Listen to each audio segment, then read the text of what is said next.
اعوذ باللہ من الشیطان الرجیم، بسم اللہ الرحمن الرحیم۔ آج ہم سورۃ یوسف میں موجود احکامات کے بارے میں بات کریں گے۔ سورۃ یوسف مکی صورت ہے جو کہ 111 آیات اور 12 رکوعات پر مشتمل ہے۔ یہ منفرد صورت ہے جس میں صرف ایک ہی واقعہ بیان ہوا ہے۔ یوسف علیہ السلام کے واقعہ کو قرآن کریم نے احسن القصص بہترین واقعہ قرار دیا ہے۔ اس میں انسانی زندگی کے ہر پہلو کو اجاگر کیا گیا ہے اور اپنوں کے مظالم اور ان کے مقابلہ میں اللہ کی مدد کا منظر دکھا کر حضور علیہ السلام کو اپنی قوم کے مظالم کے مقابلہ میں نصرت خداوندی حاصل ہونے کی بشارت ہے۔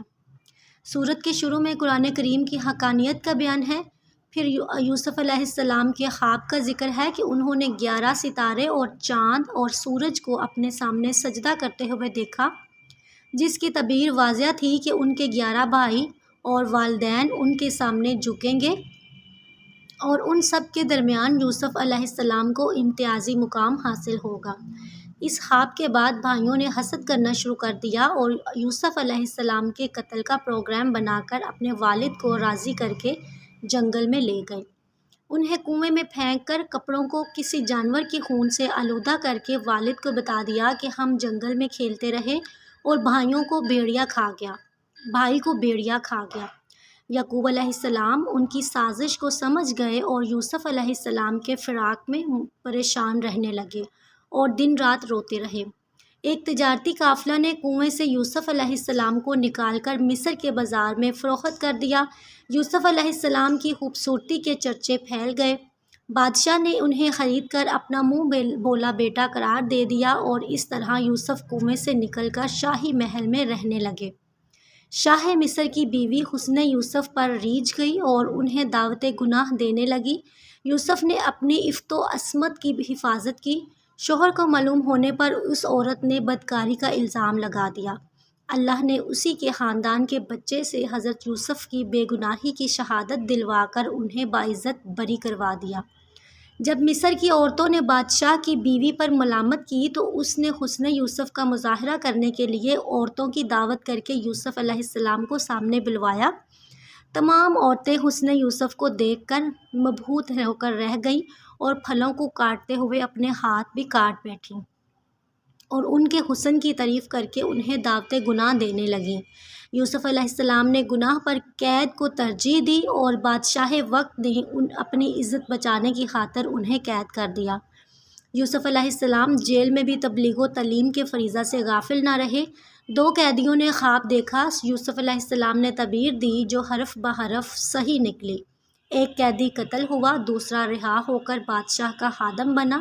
بادشاہ نے خواب دیکھا۔ اس خادم نے یوسف علیہ السلام سے تعبیر پوچھی۔ انہوں نے بتایا کہ 7 موٹی تگڑی گایوں کو دبلے پتلی گایوں کا کھانا اور 7 خشک بالیوں کو تر و تازہ بالیوں کا۔ مستقبل میں 7 سالہ قحط کا اشارہ ہے۔ قحط کا مقابلہ کرنے کا طریقہ بھی بیان کر دیا۔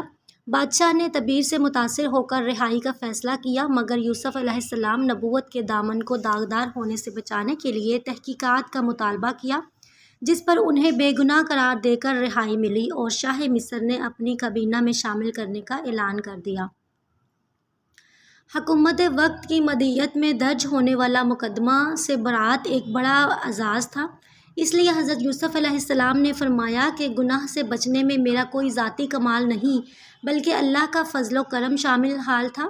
آپ کو وزارت خزانہ کی ذمہ داری سونپ دی گئی اور یہ بھی اللہ کی قدرت کا مظہر تھا کہ جیل کی پستیوں سے اقتدار کی بلندیاں نصیب فرما دی۔ کنعان سے آنے والے تاجروں میں برادران یوسف بھی شامل تھے۔ انہیں علم نہیں تھا کہ ان کا بھائی وزارت خزانہ کے منصب پر فائز ہے، مگر یوسف علیہ السلام اپنے بھائیوں کو پہچان گئے۔ بادشاہ کے خواب کے مطابق حضرت یوسف نے اناج کا مناسب ذخیرہ کیا ہوا تھا۔ قحط سالی شروع ہو چکی تھی اور یہ لوگ کنعان سے اناج خریدنے کے لیے آئے تھے۔ حضرت یوسف نے پہچاننے کے باوجود ان سے ان کے حالات معلوم کیے۔ انہوں نے بتایا کہ ہم 12 بھائی ہیں، ایک جنگل میں ہلاک ہو گیا تھا، والد اس کے صدمہ سے پریشان ہے اور اس نے چھوٹے بھائی کو اپنی تسلی اور تسکین کے لیے اپنے پاس روکا ہوا ہے اور ہم تجارت کی غرض سے آئے ہیں۔ یوسف علیہ السلام نے انہیں کافی خیرات دے کر واپس روانہ کیا اور آئندہ چھوٹے بھائی کو بھی ساتھ لانے کا وعدہ لے لیا۔ انہوں نے واپس جا کر بادشاہ کے حسن سلوک کا تذکرہ کیا اور سامان کھول کر دیکھا تو ان کا مال بھی پورا موجود تھا اور ان کی ضرورت کا غلہ و سامان بھی تھا۔ انہوں نے والد صاحب کو راضی کرنے کی کوشش کی کہ چھوٹے بھائی بنیامین کو بھی بھیج دیں تاکہ ایک مزید آدمی کا راشن بھی مل سکے۔ والد نے کہا کہ تم پہلے یوسف کے بارے میں میرے اعتماد کو ٹھیس پہنچا چکے ہو، مگر گھریلو اخراجات کی مجبوری ہے، اس لیے اللہ کی حفاظت میں اسے تمہارے ساتھ بھیجتا ہوں۔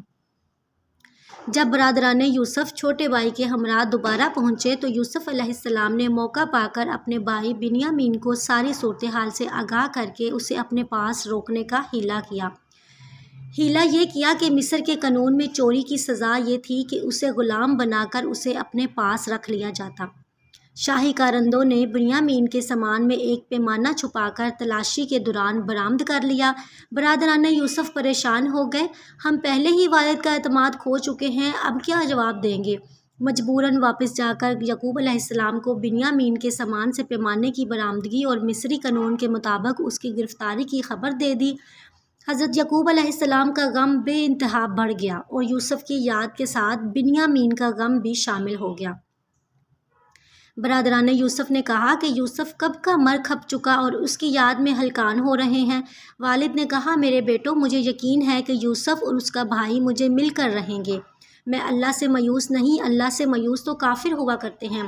جاؤ، دونوں کو تلاش کرو اور گھر کے اخراجات کا انتظام بھی کر کے آؤ۔ قحط سالی کی شدت میں ان کے پاس تجارت کے لیے بھی کچھ نہیں بچا تھا۔ یہ لوگ پھر مصر پہنچ گئے اور شاہ مصر کے انتقال کے بعد یوسف علیہ السلام عزیز مصر کے عہدہ پر فائز ہو چکے تھے۔ انہوں نے جا کر اپنی پپتا سنائی اور خیرات و غلہ کے لیے درخواست گزار ہوئے۔ حضرت یوسف علیہ السلام نے اس موقع پر ان کی حالت زار اور والد کی پریشانی کے پیش نظر صورتحال واضح کرنے کے لیے انہیں یاد دلایا کہ یوسف اور اس کے بھائی کے ساتھ کی جانے والی زیادتیوں کو تم کیسے بھول گئے ہو؟ ان کا ماتھا ٹھنکا اور وہ حیران ہو کر پوچھنے لگے کہ آپ یوسف ہی تو نہیں ہیں؟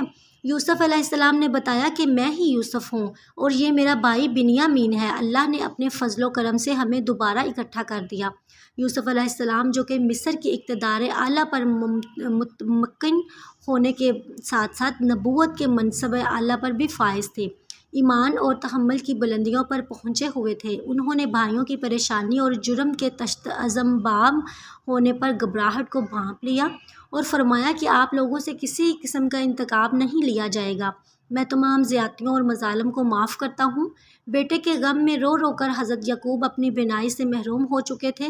یوسف علیہ السلام نے معجزانہ تاثیر کی حامل اپنی قمیص روانہ کر دی کہ باپ کے چہرہ پر ڈالو گے تو ان کی بینائی واپس آ جائے گی۔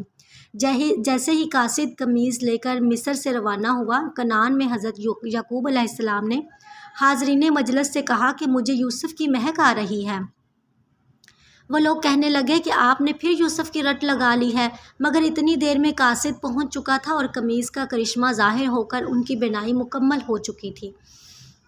بیٹوں کو اپنی غلطی کا شدت سے احساس ہونے لگا۔ انہوں نے والد صاحب سے معافی کی درخواست کی۔ والد صاحب نے خود بھی معاف کر دیا اور اللہ سے بھی ان کے لیے مغفرت طلب کی اور مصر کے لیے روانہ ہو گئے۔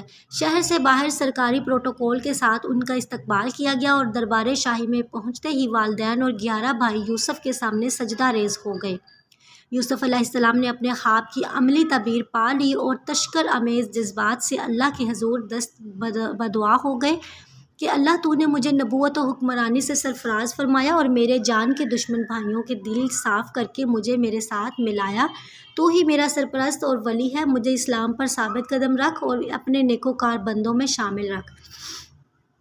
اس واقعے میں بہت سے دروس و عبر موجود ہیں۔ باپ کی محبت سے بھائیوں کی عداوت اور اندھے کنویں سے شاہی محل اور وہاں سے جیل اور پھر اقتدار مصر پر فائز ہو کر والدین اور بھائیوں کے سامنے سرخروئی، اس سارے منظر میں مکہ مکرمہ کے اندر حضور علیہ السلام اور اپنوں کے مظالم کا شکار آپ کے ساتھیوں کے لیے بشارت موجود تھی کہ ایک دن مشرکین مکہ بھی آپ کے سامنے جھکنے پر مجبور ہو گئے۔ اور 10 رمضان کو تاریخ نے ہمیشہ کے لیے منظر محفوظ کر لیا کہ کعبۃ اللہ کی دہلیز پر کھڑے ہو کر حضور علیہ السلام نے یوسف علیہ السلام والا جملہ لا تثریب علیکم اليوم، آج تم پر کوئی گرفت یا انتقامی کارروائی نہیں ہوگی کہہ کر اپنی قوم کو معاف کرنے کا اعلان کر دیا۔ پھر قرآن کریم نے جمہوریت کی بنیاد اکثریت و اقلیت پر ضرب کاری لگاتے ہوئے بتایا کہ دنیا میں اچھے لوگ کبھی اکثریت میں نہیں رہے، جس سے یہ منطقی نتیجہ نکلتا ہے کہ جمہوری نظام سے پاکیزہ معاشرہ اور اچھی حکومت کبھی بھی تشکیل نہیں پا سکتی۔ نبوت کا راستہ دلائل کے ساتھ اللہ کا پیغام پہنچانا ہے۔ نصرت خداوندی تب آتی ہے جب اللہ کے علاوہ تمام سہاروں سے مسلمان برات کا اظہار کر دے اور ہر طرف سے مایوس ہو کر ایک اللہ سے اپنا رشتہ استوار کر لے۔ قرآن کریم قصے کہانیاں سنا کر جی نہیں بہلاتا بلکہ تاریخی واقعات سے کارکنوں کی تربیت کرتا ہے اور مسلمانوں کو اس سے ہدایت و رحمت کی دولت میسر ہوتی ہے۔ جزاکم اللہ احسن الجزا۔